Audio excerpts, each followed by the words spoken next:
അസ്സലാമു അലൈക്കും വറഹ്മത്തുള്ളാഹി വബറകാതുഹു. മുഅ്മിനീങ്ങളെ, ബഹുമാനപ്പെട്ട ഇമാം സുബ്കി റളിയല്ലാഹു അൻഹു അവിടുത്തെ മകൻ അവിടുത്തെ ത്വബഖാത്തിൽ പറയുന്ന ഒരു സംഭവം, മഹാന്മാരിൽ ഒരാൾ കഅബയിൽ പോയി തവാഫ് ചെയ്യുന്ന സന്ദർഭം. അദ്ദേഹം ഇങ്ങനെ തവാഫ് ചെയ്തുകൊണ്ടിരിക്കുകയാണ്. അവിടുത്തെ കാര്യങ്ങളൊക്കെ ചെയ്ത് അയാൾ അവിടെ ഇരിക്കുമ്പോൾ അദ്ദേഹത്തിനിക്ക് മനസ്സിൽ ദുനിയാവുമായിട്ടുള്ള കുറച്ച് കൊതികൾ, ആഗ്രഹങ്ങൾ, മനുഷ്യന്മാരാണല്ലോ, അത്തരത്തിലുള്ള ആഗ്രഹങ്ങൾ വന്നുപോയി. ബഹുമാനപ്പെട്ടവരെ സംബന്ധിച്ചിടത്തോളം അതിനൊരിക്കലും വരാത്ത ഒരാളാണ്. അതുകൊണ്ടാണല്ലോ അത് വലിയൊരു വിഷയമാവുക. നമ്മളെ സംബന്ധിച്ചിടത്തോളം അത്തരത്തിലുള്ളൊരു കൊതികൾ വരിക, അത്തരത്തിലൊരു വിഷയം നമ്മളെ കൽബിലേക്ക് വരിക എന്നുള്ളത് വലിയ വിഷയമൊന്നുമല്ല. കാരണം നമ്മളെന്നും അത് തന്നെ ചിന്തിച്ചുകൊണ്ടിരിക്കുകയാണ്. പക്ഷേ മഹാന്മാർ അത്തരത്തിലുള്ള ചിന്തകൾ ഒരിക്കലും മനസ്സിൽ വരാത്തതുപോലെ അവർ സൂക്ഷിക്കുന്നവരാണ്.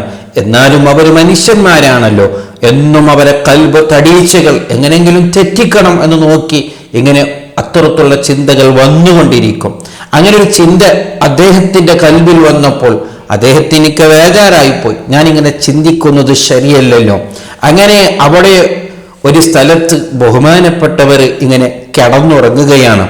അങ്ങനെ അദ്ദേഹത്തിനെ ഒന്ന് ശരിപ്പെടുത്താൻ വേണ്ടി സ്വപ്നത്തിൽ ഒരാൾ വന്നുകൊണ്ട് അദ്ദേഹത്തിനിക്കൊരു ഉപദേശം പറഞ്ഞു കൊടുക്കുകയാണ്, ഒരു ബൈത്ത് പറഞ്ഞു കൊടുക്കുകയാണ്.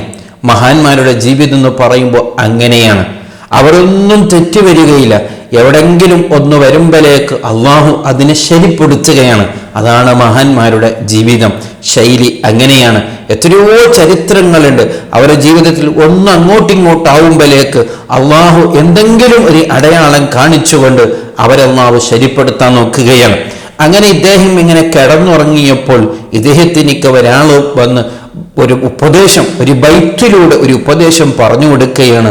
ആ ബൈത്ത് കേൾക്കലോടുകൂടെ അദ്ദേഹത്തിന് മനസ്സിലുണ്ടായിരുന്ന ആ കൊതികൾ, ദുനിയാവുമായിട്ടുള്ള ചിന്തകൾ അതോടുകൂടെ ഇല്ലാതെയായി പോവുകയാണ്. അദ്ദേഹം ചിന്തിച്ചു പോവുകയാണ്. എന്താണ് ആ ബൈത്ത്?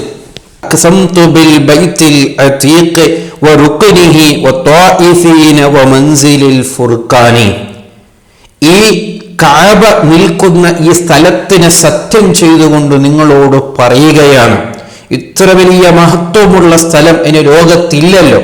ഈ സ്ഥലത്തിനെ സത്യം ചെയ്തുകൊണ്ട് എത്രയോ മുഅ്മിനീങ്ങൾ തവാഫ് ചെയ്യുന്ന ഈ സ്ഥലം, ഖുർആനൊക്കെ ഇറങ്ങിയ സ്ഥലം, അങ്ങനെ ധാരാളം മഹത്വങ്ങളുള്ള ഈ സ്ഥലത്ത് വെച്ച് നിങ്ങളോടൊരു കാര്യം സത്യം ചെയ്തു പറയുകയാണ്. അപ്പൊ ആ സ്ഥലത്ത് സത്യം ചെയ്ത് പറയുമ്പോൾ ആ കാര്യത്തിനിക്ക് വലിയ മഹത്വമുണ്ടാകും, വലിയ പോരിശയുണ്ടാകും, വലിയ ഗൗരവമുണ്ടാകും. എന്താണ് പറയുന്നത്? മൽ ഐഷു ഫിൽ മാലിൽ കസീരി വജംഇഹി ഫിൽ കഫാഫി വസുഹ്ബത്തിൽ അബ്ദാനി. നിങ്ങൾ ഒരിക്കലും ചിന്തിച്ചു പോകരുത്, ദുന്യവിയായ ജീവിതം അത് സുഖകരമാവുക, കയ്യിൽ പണമുണ്ടാവുക എന്നൊരിക്കലും ചിന്തിച്ചു പോകരുത്. അതിനെ ഒരുമിച്ച് കൂട്ടുന്നതിലാണ് സന്തോഷം, അതിനെ ഒരുമിച്ച് കൂട്ടുന്നതിലാണ് എനിക്ക് ദുനിയാവിന് വലിയ റാഹത്തെന്ന്. അങ്ങനെ ഒരുമിച്ച് കൂട്ടുന്നവനിക്ക് മാത്രമേ ഇവിടെ ദുനിയാവിൽ സന്തോഷമുണ്ട് എന്നൊരിക്കലും ചിന്തിക്കരുത്. അതല്ല ജീവിതം. പിന്നെന്തിനാണ് സന്തോഷം? പിന്നെന്തിനാണ് വിജയം? അതേ, ഉള്ളതിൽ തൃപ്തിപ്പെടാൻ ആർക്കാണോ ഈ ദുനിയാവിൽ സാധിക്കുക അവനാണ് ഏറ്റവും വലിയ പണക്കാരൻ, അവനാണ് ഈ ദുനിയാവിൽ വിജയിച്ചവൻ. അവൻക്ക് മാത്രമേ ഈ ദുനിയാവിൽ അവനിക്ക് വലിയ ജീവിതം ഉണ്ടാവുകയുള്ളൂ. അതോടുകൂടെ നല്ല ആഫിയത്ത് ഉണ്ടാവുക. ഈ രണ്ട് കാര്യം ഒരാൾക്ക് കിട്ടിയാലോ അവനെക്കാളും ദുനിയാവിൽ വലിയ പണക്കാരനോ കോടീശ്വരനോ സമാധാനമുള്ളവനോ വേറെ ഒരാളും ഉണ്ടാവുകയില്ല. തടിക്ക് നല്ല റാഹത്താണ്, യാതൊരു രോഗങ്ങളില്ല, അങ്ങനെ പരീക്ഷകളൊന്നും പരീക്ഷിച്ചിട്ടില്ല. അതോടുകൂടെ ഉള്ളതിൽ നല്ല തൃപ്തിയാണ്. എന്നെക്കാളും കൂടുതൽ ഉള്ളവനെ കൊണ്ട് ഇയാൾക്കൊരു വിഷമവുമില്ല. എന്നാൽ അയാൾക്ക് കിട്ടുന്ന മനസ്സമാധാനം വേറെ ഒരാൾക്കും, ഒരു കോടീശ്വരനും കിട്ടൂല. ഇതാണ് യാഥാർത്ഥ്യം, ഇതാണ് പഠിക്കേണ്ട വിഷയം, ഇതാണ് യഥാർത്ഥത്തിലുള്ള ജീവിതം എന്ന് ബഹുമാനപ്പെട്ടവർക്ക് ആ സ്വപ്നത്തിലൂടെ ഒരു ഉപദേശം കേൾപ്പിക്കപ്പെടുകയാണ്. വളരെ ഗൗരവത്തോടു കൂടെ ചിന്തിക്കേണ്ട, മനസ്സിലാക്കേണ്ട ഒരു വിഷയമാണ്. നമ്മളും ദുനിയാവിനെ പേടിച്ചു പോവുകയാണ്. ദുനിയാവ് നഷ്ടപ്പെട്ടു പോകുമെന്നുള്ള പേടിയിലാണ്.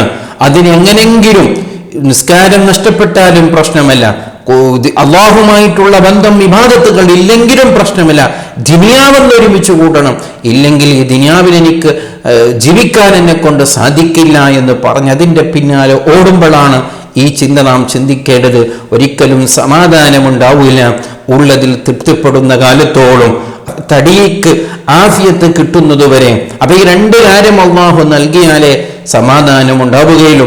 അതേ സമയത്ത് വലിയ പണക്കാരനാണ്, അള്ളാഹു വലിയ രോഗം കൊടുത്താൽ എല്ലാം നഷ്ടപ്പെട്ടു പോയില്ലേ? അള്ളാഹു സുബ്ഹാനഹു വ തആല കാത്തു രക്ഷിക്കട്ടെ. ഈ ഉപദേശം നല്ല നിലക്ക് ഉൾക്കൊള്ളാൻ അവൻ തൗഫീക്ക് നൽകുമാറാവട്ടെ. അസ്സലാമു അലൈക്കും വറഹ്മത്തുള്ളാഹി വബറകാതുഹു.